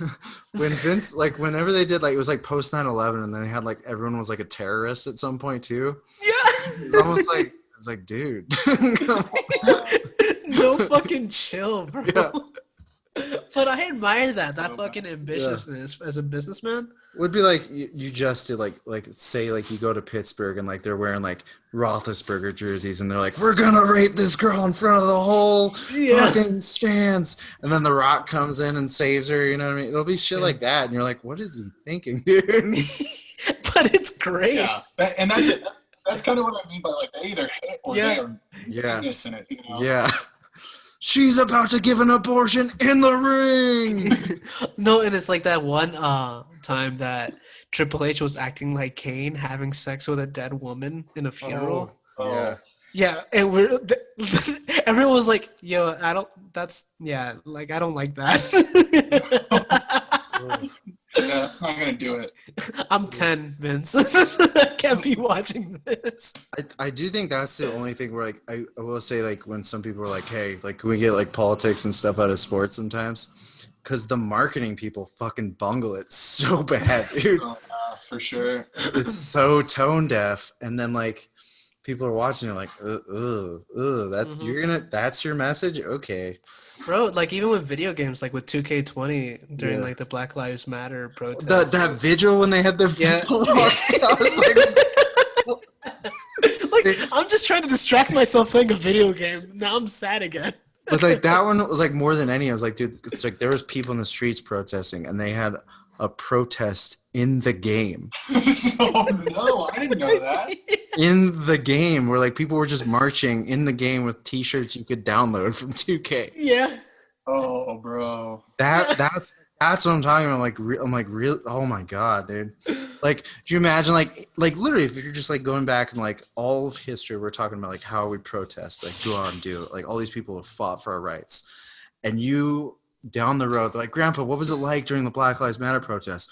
I signed on to NBA 2K. I downloaded a shirt, and I marched hand in hand with my brothers. Cybernetically, because there was a COVID going on too. Me and Benny Boy 26. My whole clan, right after we got done playing Fortnite, we said from 2 to 3, we're going to be marching in our matching BLM sweaters.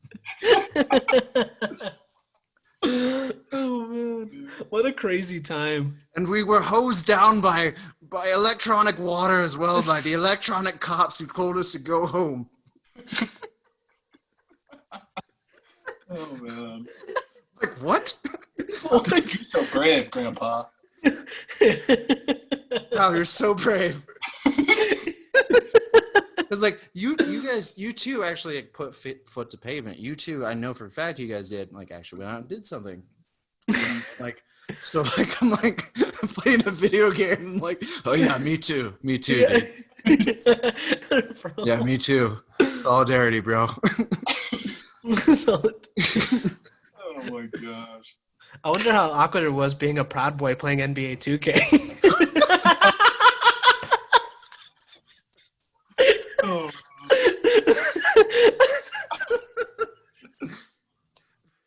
Like out of protest, he's like making a whole NBA roster. He's like, all right, we're gonna have only white guys on my team. Luka Doncic.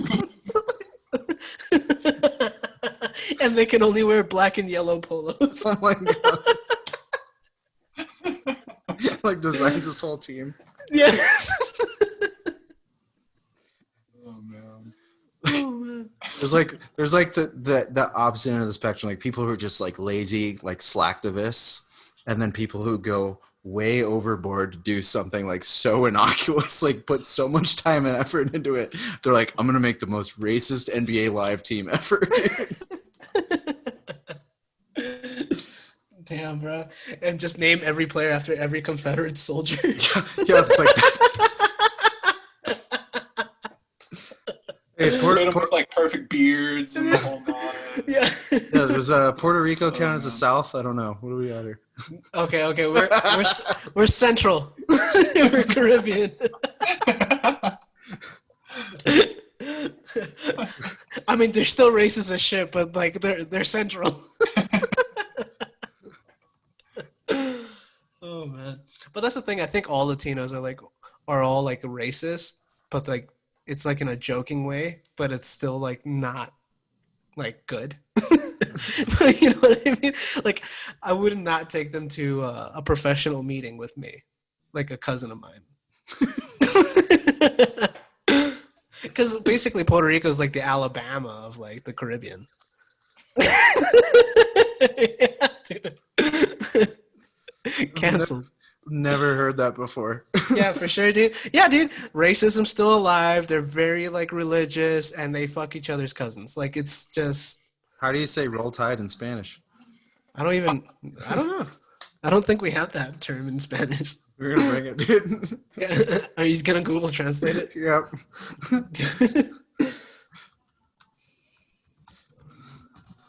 Let's do it. Roll tide.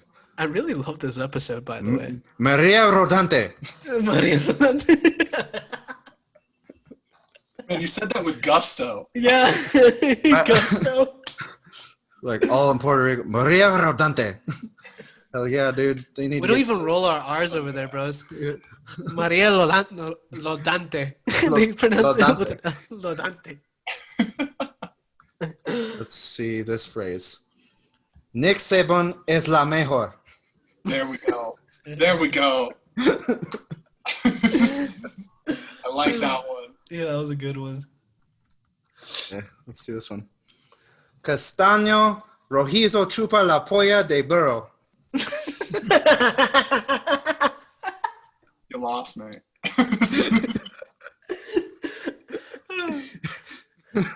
Say it in English, Gary.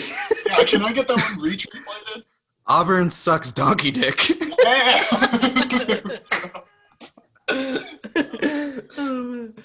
Yeah, Bulls and 6 for sure. Bulls and 6. Yes, sir. Oh man, dude, you know what kind of bothers me about watching like old sporting events? They don't keep the fucking score on there. No, yeah, I was about to say that too. Every once in a while. Like presentation has changed a lot too. Where like someone's like, "Hey, what if we just like actually know the score?" Mm-hmm. Yeah, dude, imagine like just getting thrashed drunk while you're watching this game, just trying to have a good time, and then you don't know if which team is like. It looks like the Bulls are losing right now. Yeah, if you're like judging by emotions, you just turn in. You're like, oh fuck, the Bulls are losing. Yeah. Jordan looks pissed. And it's funny because Seattle had like 5 traveling violations. It's like, bro, don't you remember to dribble? Yeah, John Kemp is a guy that we haven't talked about. Oh yeah. John Kemp was a crazy basketball player. I think this like almost whole roster. I'm like, yeah, I haven't talked anything about this pretty much, other than like late '90s, mid '90s type of culture, but pretty much, Yeah. I mean, I don't really know anybody else on this Sonics team other than Gary Payton and Sean Kemp. And like Chris Mullin, I knew because of the Dream Team and how good he was with the Warriors too. Isn't Detlef Schrempf on this team? I think so. The classic Detlef Schrempf. Detlef Schrempf. Yes. Yes. When they had those intros that we didn't watch, they were talking about it. But Chris Mullin with the Run TMC back in the day. Yeah, baby. That's where it's out. If you're listening, if you're just tuning in, which I don't know why you would on a podcast. Yeah, like in the middle. I'm just gonna start in the middle of the podcast. We're watching the 1996 NBA Finals, Game 6 between the Bulls and the Sonics. This is the point where we're starting to fill a dead space on the show. I'm your host, Gary Miller, filled with Ian Strain. And Giancarlo is also here. I better be, dude. And now I just noticed like the lighting on my camera sucks because it looks like Jesus. All right, my bad, guys. I think you look fine. Thanks, man. I think everybody needs a key light, but it's just me. Don't worry. Once we start recording live, bro. On a couch with no pants. Yep. Oh, I'm so glad that you joined us, Ian, because we've been reaching out to a lot of people, trying to get more people to watch sports with us, and thanks, man. Really, really, really awesome. And as far as this too, I'd love to continue talking about your work with Loco-Motive, dude. Do you guys have new albums coming out? Working on anything? No new album collectively coming out. So I guess kind of what we're thinking about, the pandemic really kind of like fucked up our momentum. Because we were going to play a show with Way and Leno over at Mile High Spirits in March, and obviously that wasn't a possibility. I didn't even know Mile High Spirits did shows, which is cool. So we were like, yeah, we're about to really do this. So that kind of stopped. We released 2 songs during the pandemic, and I guess shameless plug, you can find it at Loco-Motive. So you have to type in Loco-Motive. You can find it at Spotify, Apple Music, whatever. But I think what we're looking to do now is Vic, my partner in crime, he's really, really gotten into rapping in Spanish. And I literally, I don't think there's anybody in the world that can rap as good in English and in Spanish as he does. Like, I don't know somebody else that can do that so well. So he's looking to release a full Spanish tape. Cool. I think what I'm going to do in the meantime is release a solo tape of my own that's produced entirely by him. And then after that, we'll kind of come back together. But, in like a pandemic world, it's kind of hard to link up as often and that type of thing. So it's kind of what we're looking on doing. But the old stuff is still out there, and we look forward to making a joint album again.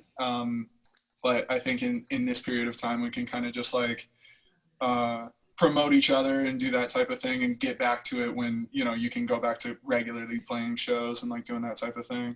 Yeah. And as far as your independent album, is this your 3rd album, independent solo? Yeah. Well, and it's funny because like the way that you release music has changed so much over time. Right. So yeah, it would be, I mean, I put out one with a band. What was the label? You've had multiple labels you worked with, like independent labels and producers. Yeah. These RNG was one that I worked with a long time ago. Soloist DNT was another one. And worked with some interesting people. But it's funny, man, like if you look, I've really tried to hide my older stuff. because once you start like the new thing, Loco-Motive, and that's what Yeah. I'm like really proud of. That's the type of music that I've always kind of wanted to make. Yeah. Once I made that, I was kind of like, all right, I'm gonna kind of try and erase my history. Yeah. But it's so easy because in the time that I started making music in like 2010, you were still printing up your own mixtapes and giving them out or selling them depending on how much people wanted it. Yeah. And then you had your Bandcamp, and then it was SoundCloud, and now, I mean, if you don't have your music on Spotify now, what the fuck are you doing? Like nobody's really gonna look up your Bandcamp anymore, I feel like. Yeah. So it's really easy to delete kind of my history of making music. I know that I did it, and I know the people that have listened. But I kind of wanted to reinvent myself. Yeah, absolutely. I mean, that's artist growth, but I mean, it's one of those things too. I think like I probably most few people would talk about like the birth of an idea, Right. And you coming out with that. I mean, I thought that was really, really interesting, and how you've kind of grown from there with Loco-Motive, and I think your wordplay has gotten a lot better too. I mean, as far as like your punchlines are great, like almost from a comical perspective. I'm like, damn, like these hit every time. So that's kudos to you. I know if you're not fans yet, I think if people listen, you should check them out for sure. Dude, thank you so much. Appreciate you. Thank you. Yeah, that's always the goal, is to make the lines hit, and try and keep the vibe going with the song pretty much. So I appreciate that. Absolutely, dude. Oh, so I had a mixtape. did you? Oh shit! Is this about to be a collab right now? I need to hear this. I I was 18 and very dumb, bro. I can't find it though. I mean, if anybody's gonna talk about shitty music, I just the shittiest. Best worst cantina. Now that's what I call shitty music, bro. Yeah, and it delivers. Let's do a collab for best worst cantinas. That's what I call shitty music, volume 2. And it'd be S Train and G Baby on the track, bro. So I don't even think I released it, but Ian was kind enough to produce a song for me a while back. Oh, the Thanksgiving track? Yeah, we did a Thanksgiving track. So sick. That I would love to revisit. Oh man, that's a good one. It's always fun to me. I think for like I'm a comedian through and through, so when I ask like my real musician friends to actually do it, it's always a pleasure. Dude, I think it was so much fun on my end because I sang the hook on that. Yeah. And it was so much fun to just be like, all right, it doesn't matter what I say right now. I'm not just like say anything outrageous. And also, I mean, that's the Thanksgiving hip hop anthem of the 2000s, I would say. I would say. Hell yeah, dude. Didn't what was his name? He released a Christmas album. Oh man. What was his name? Fuck, it's. Oh yeah. I know that game. MC, what's his name? No, it wasn't MC. It was MC. Who's the guy? the guy that goes like, "What?" I forgot his name, dude. Oh, Lil Jon. No. Oh, let me check. What? He is for sure the guy that goes what? Yeah, you say. He goes, "What?" But he doesn't go like. Who sings "Where the Hood At"? Oh, that's DMX. DMX, yeah, and yes, he did DMX. the Christmas album. Yes, dude. Oh, Have you listened to that Christmas album? Rudolph the Red-Nosed Reindeer, dog? I listened to that song. I didn't realize he had a whole. Yeah, he had a Christmas album, I think. Dude, I'm bumping that this year. Yeah, dude. One of my Denver Christmas. favorite Christmas albums of all time was the Aqua Teen Hunger Force one that they made. They came out of that one, and then I mean, classic songs are great, but yeah, it's always good when they don't just do covers; they come out with new ones. Because everyone, like, it's always you go to Target and it's always like Taylor Swift's new Christmas album, and it's it's just a playlist, and it's called A Very DMX Christmas. Nice. So yeah, we're bumping that in Denver this Christmas. Very nice. Rudolph the Red-Nosed Reindeer.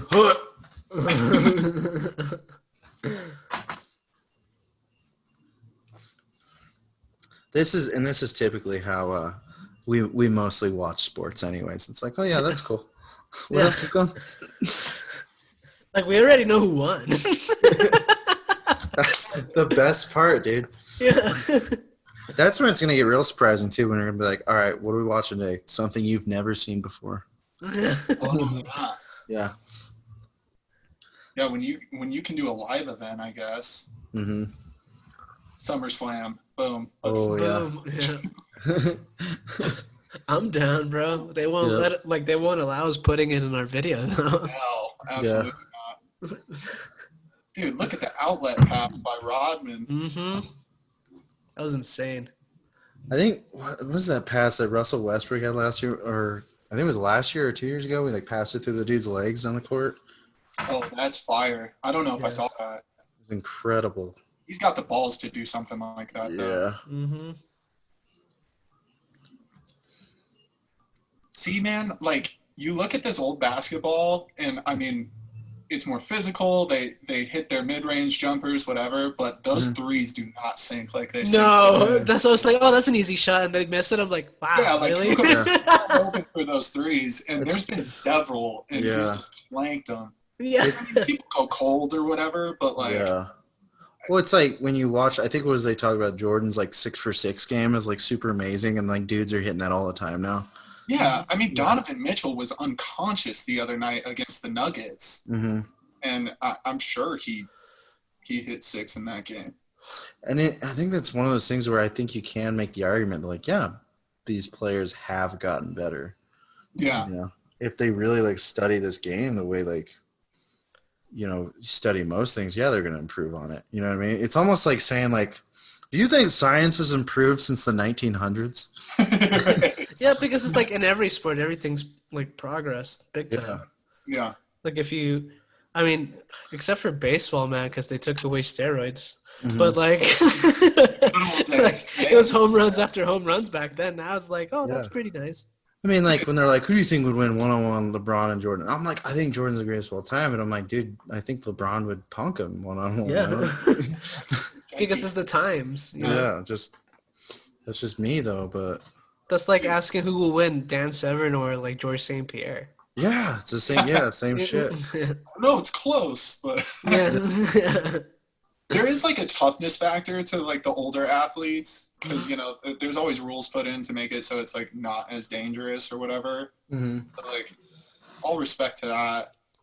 I don't know if it's like my bias because of my age, but I really think that like late '90s, early 2000s is such a sweet spot for sports. Mm-hmm. It's like just violent enough in pretty much everything. You Yep. still have some good steroid usage. Like, You gotta it's bring just a that good time back. for sports, man. Yeah, Even wrestling was better, bro. The Attitude Era. yeah. Sure, yeah, Yeah. I guess MMA is pretty much the one where you can't really make that argument because it was so like infantile. I think, okay, the thing is, though, is that MMA now is a lot more technical, and of course, like, the submissions Mm-hmm. back then wouldn't work with right now in MMA. Right. But it was a lot more entertaining to watch back then because you had striker versus grappler. Right. It was like, right. Yeah, they which is- weren't that all around. But now it's like you have to be good at everything. right. You know, so they cancel each other out. There's not that for sure winner when you like place a bet now. Right. That's interesting, man. That's an interesting way to look at it. But yeah, this era of sports was just For real. 96 through like 2002. Wow. Mm. Yeah, I think like with the NFL, that was like my favorite era too. Yeah. For sure. Like, I mean, as far as running backs go too, just so fun to watch. Like you'd watch guys like Clinton Portis and Priest Holmes go duel. Mm-hmm. And I mean, like the idea of throwing like 50 touchdowns was like, it wasn't like that's going to happen every year almost. No, it was unheard of. Like Peyton Manning doing it in 03, throwing 40, I believe it was 49, was insane. And you're like, oh, that's not going to happen for a while. Then Tom Brady and Peyton do it again. And then, Yeah, you know, for sure. people are doing 40 plus touchdowns a year because they removed the rules with the cornerbacks too now. Yeah. Mm-hmm. Yeah, so yeah, different rules. I mean, obviously make it different. And then like protecting Brady after he got his ACL, like that rule where Yeah. you couldn't dive at a guy's knees. games change for sure, and I think that's also something to take into account. Dude, it's even like baseball. Like you can't even tackle the catcher anymore. Yeah. Oh Yeah. yeah, blowing up the catcher was an interesting thing in that sport for sure. That was fun. Yep. Yep. Yeah. I mean, like basketball. Going back to basketball, there are way more whistles now, and I know people that are like, "Oh, basketball is my favorite sport because it flows so well. Like it's always moving." Whereas like football, it's start stop, right? Because you have to call play. But now I feel like they've really kind of ruined that, to be honest with you, with the ticky-tack calls. Because like watching this game, it hasn't stopped near as much as it would today. It's like soccer now too. Oh man. I talk so much shit about soccer. Yeah, bro. A small kick to the shin, and they're just like acting like the guy hit by a car, bro. Yeah, I hate that that's a part of the sport. Yeah, is to just lay in agony for like a whole minute. Bro, and then you see all these MMA fighters just taking leg kicks after leg kicks like nothing.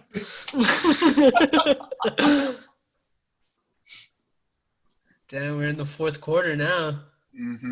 This is where men are made. Nice.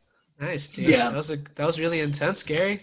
Thank you, dude. Every single conditioning practice. That's all they say. Fourth quarter. This is where men are made. Love a good fourth quarter yell. Yeah. How is it like growing up in Denver when it comes to sports? Did you guys go to like a lot of pro sport games growing up? Yes and no. I mean, it's like I feel like most of the time with like basketball, I mean, I was on school nights, so I didn't go. Like I think I went more to high school games than anything. Those were my heroes when I was a little guy. Yeah, all I wanted to do is like be what the high school guys were doing. Yeah. I think pro sports, especially just because of the cost factor too. Like in the '90s, it was more doable, but we were pretty young around then. Yeah. It was a special occasion. Yeah, but I think like a sports, like a sports drive is just like ingrained in you from a pretty young age if you grow up here and anybody around you is into sports because there's so many options. We have protein for everything, you know, we have college teams and obviously the high schools. So most people I know are really into sports, I would say. Yeah, for sure. I mean, right now, Denver, Colorado is the number 3 city when it comes to MMA. No way. That makes a lot of sense. I mean, this is like kind of the birthplace of it in many ways. It is because the first UFC was in Denver in the Civic Plaza. Yeah. I thought it was McNichols. Isn't it McNichols? I thought it was too. The old McNichols Arena. I'm not. They've changed the name. So I really don't know. Let me see. Yeah, I remember seeing a game there for the Nuggets too. I do remember that. I don't call for the first UFC. Oh yeah, McNichols Sports Arena. I think they called it the Civic something on the show though. Maybe to make it look more like, you know, high end. Yeah. But like, it's McNichols.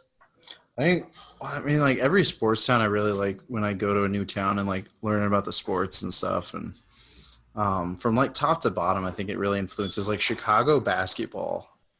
Like, it's so amazing, like how those people are there. It's like West Side versus South Side, and how basketball is such a huge part of the neighborhood too. For sure. Yeah, high school basketball is huge in Chicago. Jesus. Like more than Jordan, I feel like people talked about Derrick Rose more than anybody, and it wasn't even the Bulls. They're like Simeon. Yeah, which was kind of crazy. I mean, like D Wade too is another one. It was always talking about. Yeah, because he came up there. You know, Derrick Rose's career was like kind of heartbreaking for me. Yeah, 100%. I agree. 100%. Because it's like he has so much potential. Yeah, 100%. Yeah, his MVP season is like those highlights are some of my favorite highlights to watch. For real. Like when they were playing against LeBron too, that was so much fun to watch. Right? He's now he's in Detroit, right? I thought it was the Nets, maybe. You're probably right. I honestly don't know now. I thought he was with the Timberwolves. He just changed so many teams. Yeah, you're right. He's with the Pistons. Yeah. Yeah. Dude, look at this. Michael Jordan's up by like 15 right now in the fourth quarter, and he's still jawing at the referee. He's like, come on, ball. Look at all that contact, man. That would never be allowed now. Yeah. Look at that. It's like always when I see that, I'm like, oh, over under, throw him. Got the hooks. Got the hooks right. Yeah. I'm like, nice underhooks, man. That's how I feel like when I watch boxing. I'm like, oh, dude, you got the underhooks. Go for the takedown. Yeah, our very first episode watching that was kind of like, it's hard because I think like it breaks instinct. Like when I tried boxing the first time, it was really tough not to want to throw guys. Yeah, that makes sense. Really tough. I know. The first time I did boxing, I was kicking shins. Yeah, it's tough. Out of like, subconscious. Like it's like 1-2 leg kick and then you get out. You know what I mean? Yeah, it's really tough to break away from that for sure. You guys watched Roberto Duran and Sugar Ray Leonard. Yep. Yeah, that was a fun one. Yep. And we were both like not knowing what we were doing on the episode. Kind of like this one to a certain extent. For sure. Yeah. This one's a little better. I think like this one, I think having like that Last Dance, like really giving this like such a context. I think classical sports, more like live sports, you're like, oh, who's going to win, right? But classical sports, you just dissect it to the point you're like, wow, I could not believe all this was going on during this time period too. Look how full that stadium is, dude. Because this is also Father's Day on this game, and like this is after MJ's dad died, so this is like that classic like where he's like crying afterwards and stuff. This is like a huge moment in MJ history, and this is the start of the second three-peat. Yeah. And how did his dad die? Murdered. Yeah. How? On the side of the road. Wasn't it like changing a tire or something? Yeah, he was changing something like that. And these two guys murdered him. Damn, just for no reason? That's unsolved. Yeah, it's unsolved. It was in 1983. Wasn't that like a rumor like he owed money or something for like a gambling? It's tough to say. I mean, it's like one of those things, like that's one thing I'm like, I don't want to speculate on shit like that because I don't know what the fuck I'm talking about with that. We can talk conspiracy theories here, bro. There's no limit. There is absolutely conspiracy theory. That's absolute. That's absolutely the conspiracy theory is that he owed money and that they murdered his dad because he didn't pay up. Damn. And that's also another reason why he played baseball is because of his gambling debts or whatever. That's what people say. Yeah. In The Last Dance, though, everybody's like, dude, that's like the most ridiculous thing to say, you know? Because they talked about Steve Kerr's dad also being murdered in the 80s as well. Yeah. That was crazy to learn about. Yeah, I didn't know about that. Not at all. No idea. Not at all. And I think he was talking about like that's how they kind of bonded in a way too. Yeah. Yeah. And he was like an American diplomat. Yeah. And he was like a professor over, was it Lebanon? I think you're right. Yeah. Which was insane to me. Absolutely insane to me. Oh, it looks like time's winding down here. Ooh. Looks like everyone's kind of standing up, getting ready. Jesus. There's like real announcers were like, all right, and MJ's dad. How was MJ's dad? Oh, and the game's winding down. Bob Costas. We literally, like, I'm like, hey, let's not talk about politics and sports, and I'm talking about a dead guy's dad. You remember his dead dad? For those viewing, I'm such a hypocrite. Bro, we all are. That's just human nature, bro. I literally have Jared with a Joe 2020 like profile picture. It's all good. MJ, let's talk about your dead dad here. Were you using him as collateral? Were you using him as collateral because of your gambling debts? Anyway, good luck on the championship game. Yeah, great game. Great game. Why are you crying, Jordan? It's all good, man. You won. That's like all those dudes have like something that mars them. Like I mean, there's like very few like players I can think that are super squeaky clean. Right, for sure. Honestly, like, the worst thing you could say about LeBron was his Miami Heat thing. Yeah, Yeah, I love exactly. LeBron him. I love LeBron for that reason. Yeah, Like, he's such a clean guy. Dude. Yeah, married his high school sweetheart. No, like, so far, no, like, cheating allegations, nothing like that. He's not But embezzling. LeBron doesn't have a Shaq, to like rat on him yet. Yeah, like has Taco Tuesday with his family and shit. You're like, oh, right. Building Like, yeah. schools for kids. For real, dude. I wonder what he's planning. the worst. The worst thing you say is this egomaniacal, cocky son of a bitch. Right. You cocky son of a bitch, you. Ooh, wet. Who gets to run it out? Kukoc gets to run it out? All it. right. Do it, Tony. Tony, And that's Tony. the game. Oh, look at That's Jordan. crazy. Ooh.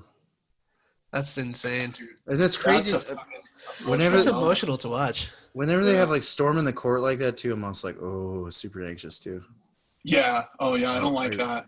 Ooh.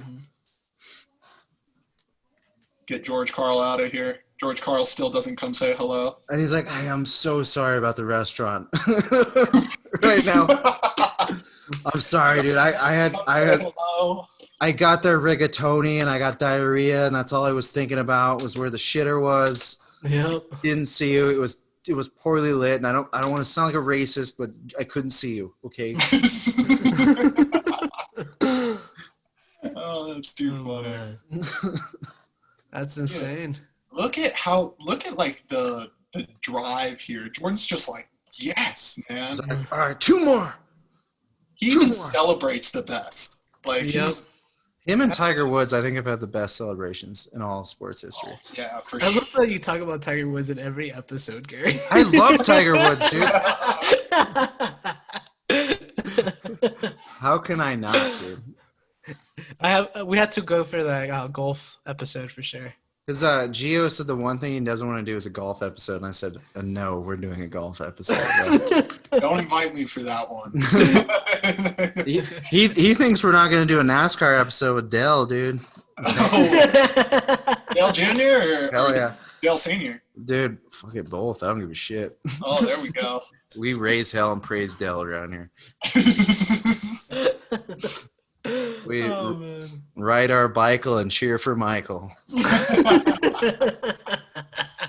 Man. That's fantastic. You've been freestyling recently, Gary? Hell yeah, dude. You know I rap. You know about it. Damn, bro. The mixtape's coming out soon. Unemployed rappers. God, dude. So much emotion right there, Jordan. Like, just crying. For our blind viewers, Jordan's crying on the floor right now. When's the last time you ever saw LeBron crying on the floor like that? Never. When he gets filed. Exactly. So Michael Jordan. Oh my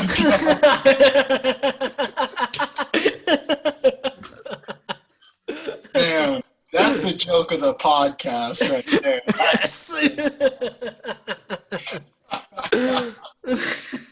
Oh, that teaser.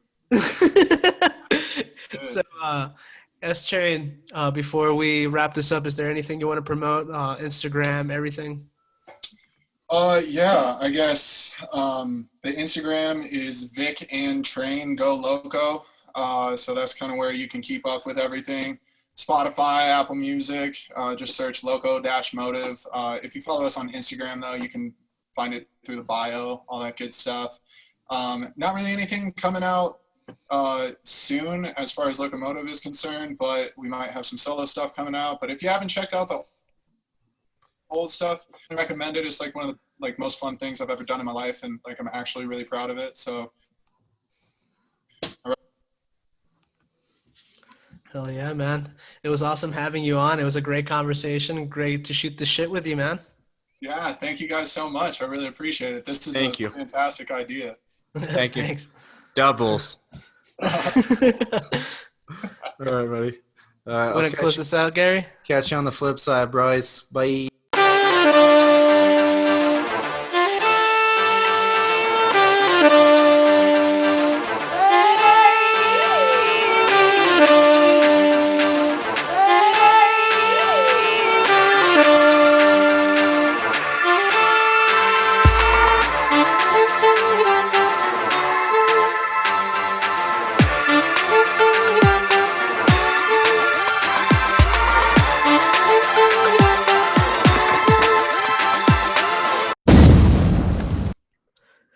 Well, thank you guys for listening. If you guys love this episode, you should check out our past 3 episodes or 4. Who knows? Who's counting?